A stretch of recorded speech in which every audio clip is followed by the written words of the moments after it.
deste recurso, do paninho em si.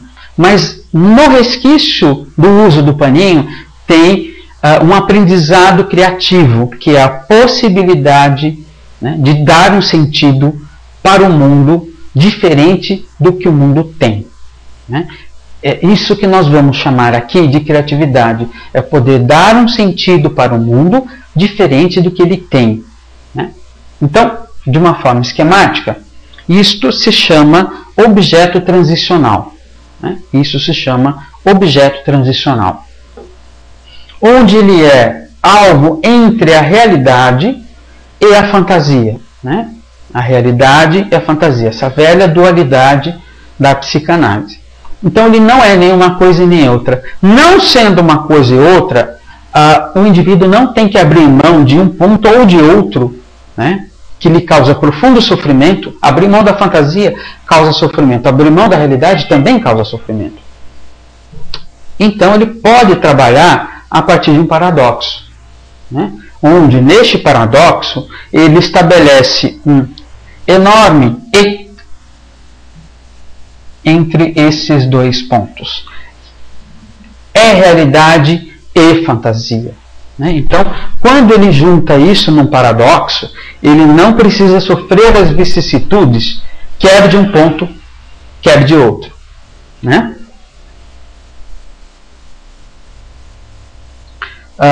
Então, nesse sentido, né, nós estamos colocando que o paradoxo pode vir a ser uma saída, né, que dê sentido tanto à questão do desejo, né, quanto da ansiedade.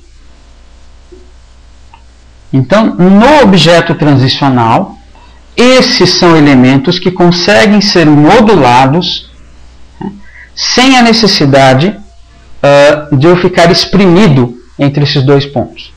Isso é uma questão muito importante, né? E lembrando que no objeto transicional é uma ação criativa, porque ela vem do ser para o meio e não do meio para o ser. Então essas duas questões eu acredito que são bastante importantes, né? Nós entendemos o que é criatividade e entendemos o que é o paradoxo, né? Em que se trata esse paradoxo? Repetindo, então o paradoxo ele é algo que consegue ir para além do desejo da ansiedade, não é? Ele é algo que vai para além desses dois e ele só pode ocorrer como um gesto criativo, né? Um verdadeiro gesto criativo. Daqui nós podemos pressupor algumas questões sobre o mercado do trabalho, né? O trabalho em si, né? Primeiro, o paradoxo, né, esse gesto criativo que vai de dentro para fora, nós também podemos chamá-lo de um sonho, né? É muito interessante, às vezes, quando a gente pega algumas consultorias e ela pergunta o que você imagina que está acontecendo com você daqui a 5 anos, né? E aí você procura testar um monte de coisas, se a pessoa tem um objetivo na vida, etc, etc, né? Que tal, por exemplo, nós perguntarmos qual é o seu sonho? O que você sonha para você? O que você sonha? Para onde que você está indo? Qual é o sentido da sua vida? É uma pergunta talvez um pouco maior do que o que você enxerga que você vai estar fazendo daqui a 5 anos. Uma pergunta está embutida na outra, mas qual é o seu sonho, qual é o sentido para a sua vida, qual é o sentido da sua vida, propõe um questionamento que vai muito além do trabalho, porque o trabalho, né, quando eu falo em sentido de vida, o que eu estou dizendo aqui? Eu estou dizendo que eu estou pegando tudo aquilo que me é dado, tanto os meus afetos internos, né, aquilo que me afeta, os meus desejos, as minhas necessidades, quando aquilo que vem de fora, né, pai, mãe, família, sociedade. E nessa pergunta está dizendo o seguinte: o que eu faço com tudo isso, né? O que eu crio em termos de sonho com tudo isso, né? Que gesto criativo eu estou me propondo nessa vida, né? O que vai atravessar o meu ser e modificar todo o significado que me é dado nesse sentido e criando um conceito de vida meu, né? Um sentido de vida meu.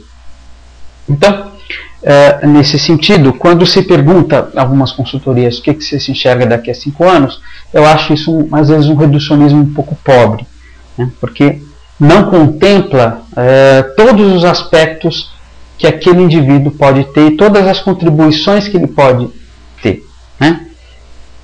Uma outra coisa às vezes importante é quando algumas situações de RH, algumas situações de contratação de funcionário, ou mesmo depois que a pessoa está trabalhando, você precisa seguir a política da empresa, você precisa seguir os valores da empresa, né? E às vezes isso não funciona muito bem, né? E aqui talvez esteja uma das razões porque isso às vezes não funciona bem, porque é um sentido que vem de dentro para fora, né? Se eu estou realmente diante de uma pessoa criativa, ela vai subverter esses valores e criar um valor a partir desse, né? Ela não vai aceitar isso de uma forma tão banal, ela não vai se deixar atravessar por um sonho que não é dela. Lógico que pode acontecer de ter um casamento entre o sonho dela e o sonho da empresa,